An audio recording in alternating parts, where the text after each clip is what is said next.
Hello friends, आज हम आपको बताएंगे डिफरेंशिएशन में कि एक फंक्शन को दूसरे फंक्शन के रेस्पेक्ट में किस तरह से डिफरेंशिएट किया जाता है। तो एक एग्जांपल लेते हैं इसके लिए। फॉर एग्जांपल आपसे बोला जा रहा है डिफरेंशिएट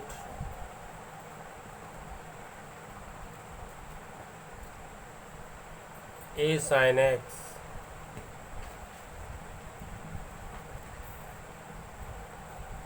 with respect to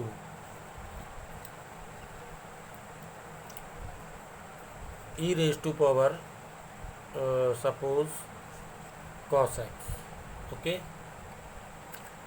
इसके रेस्पेक्ट में हमको डिफरेंशिएट करना है, तो हम इस फंक्शन को डिफरेंशिएट करना है इसके रेस्पेक्ट में। इस तरह के क्वेश्चंस भी आ जाते हैं कई बार एग्जाम में।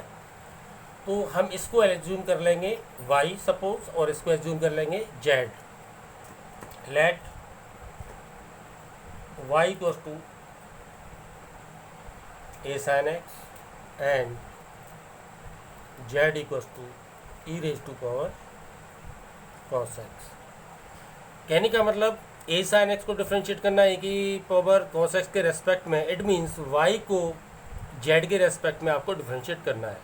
But y is the function of x and z is also the function of x, so differentiate y with respect to x। So here you can see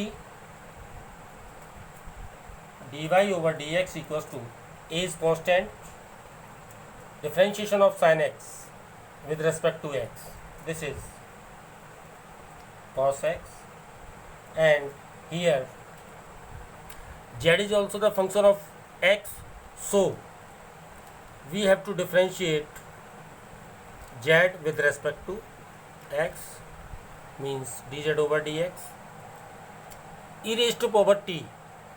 You can apply here chain rule. Assume that cos x is t, so e raised to power t, differentiate e raised to power t with respect to t, it will be e raised to power t means e raised to power cos x। Now according to chain rule, you have to differentiate cos x now with respect to x, this will be minus sin x। So write this in appropriate manner, minus sin x e raised to power cos x।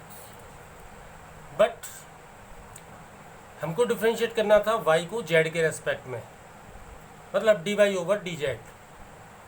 So dy over dz, you can write dy over dx in numerator and dz over dx in denominator। So dy over dz is e cos x and dz over dx is minus sin x into e raised to power cos x। But you know that cos x upon sin x is cot x, so minus a cot x, and a की power cos x को आप numerator में ले जा सकते हो, e raised to power minus cos x, this will be a answer. तो इसी तरह के फंक्शंस आपके एग्जाम में आ सकते हैं कि एक फंक्शन को दूसरे फंक्शन के रेस्पेक्ट में आपको डिफरेंशिएट कैसे करना है। तो उसका जो मेथड है वो उस तरीके से दिया गया है। आपको दोनों फंक्शन x के या t के जिसके भी दिए हों, ठीक है, तो आप उसी के रेस्पेक्ट में दोनों फंक्शन को सेपरेट डिफरेंशिएट करने के बाद आप dy ओवर dz आप फाइंड कर सकते हैं। Thank you so much.